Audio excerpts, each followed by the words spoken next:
I was performing a gig at Fan Wars, a Battle of the Bands concert series hosted at Vancouver's Buffalo Club. I was playing my set, and I see these two dudes walking up close to the stage. One of them yells, "Play some Bon Jovi!"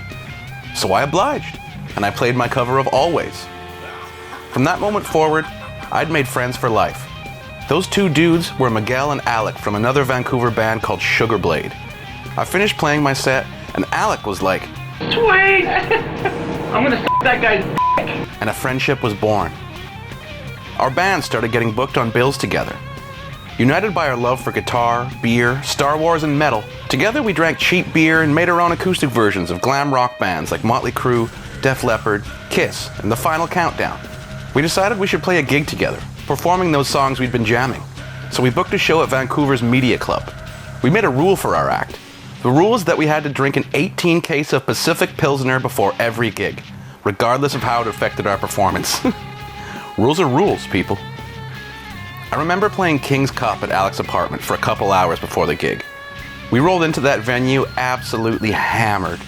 On the poster, we were just billed as Pedwell featuring Alec. But when we entered the venue, this dude saw how inebriated we were, and he said, "Oh, this is gonna be a fiasco." And our name was born, the Fiasco. We performed our set of sloppy covers to a quickly emptying room. We had the time of our lives, though, playing those fun songs and straight up trolling the audience. We repeated this process for a couple more gigs. One highlight was when Alec was standing up to play a solo and a guy in the audience yells, "Sit down before you fall down, buddy." Amidst our wad of weird covers, a couple of the songs we performed actually started to sound kinda good. It was around this time that I inked a deal and was about to record my album The Literal Form of Violence at Greenhouse Studios. I still needed a band to get the sound I needed, and I loved his playing, so I asked Alec if he'd do my lead guitar tracks. He agreed, and he's been stuck with me ever since. Alec became my best friend. He became someone for me to look up to, all the while sharing a common goal of making great rock music. While we were recording The Literal Form of Violence, I was still gigging as a solo artist. Alec started accompanying me on stage, so we began playing hybrid sets of Pedwell songs and the covers we'd been performing with the Fiasco. When we were finished recording the album, the players that played on the album united again for a few showcases, but predominantly we continued performing acoustic. I remember we played a gig opening up for Todd Kearns and Like a Storm, where on the poster they billed us as the Fiaxo, and our name was forever changed. At that point I minded the gap and traveled to London, England to shop the album and continue to pursue my music.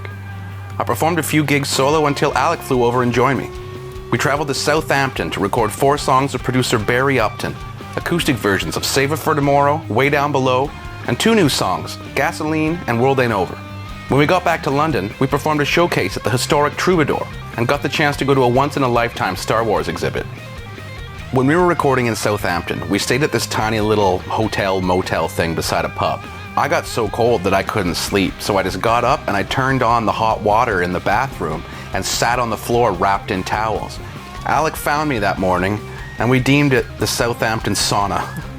When we got back to Canada, we kept gigging acoustic while we pieced together a band with our pals Wayne and Mario. We went into the studio and recorded Lost Time with a Miracle with producer Warren Livesey. During the recording process, we shared a room.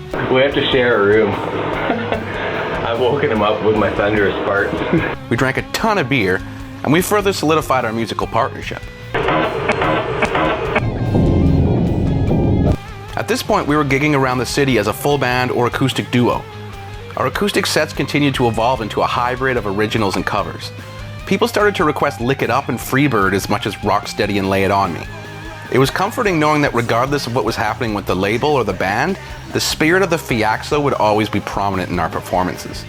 At that point in 2015, I panicked about my future. I bailed on my full band and I opted to go acoustic again. I started recording an album, Get That Thing, with producer Danny Craig. During the recording process, we chose to go in a hip-hop direction, but Alec stuck with me through it all. I always change my mind all the time, and Alec has stuck with me through it all.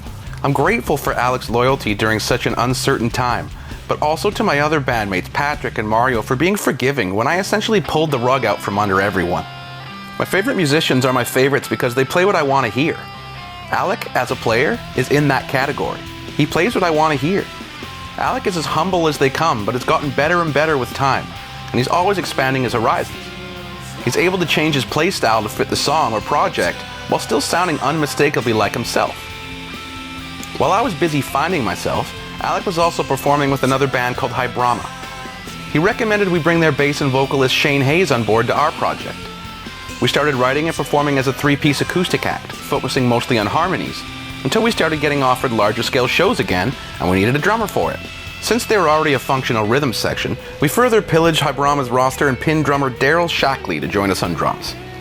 We performed the songs from Get That Thing Around Vancouver, including the infamous gig at Kate's Park when Alec shit the bed.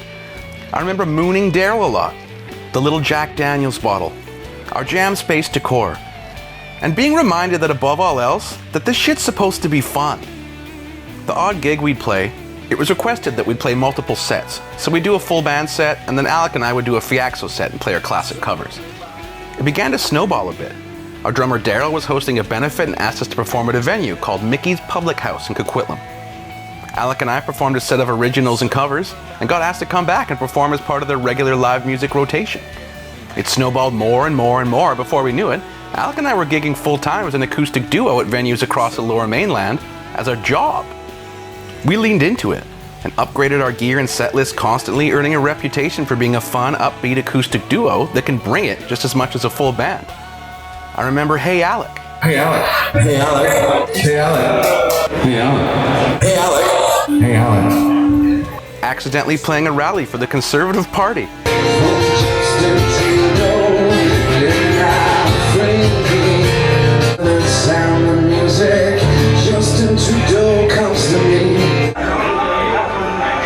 like to point out that out of all the food that was here tonight, the only thing they didn't eat were the vegetables. Epic mashups.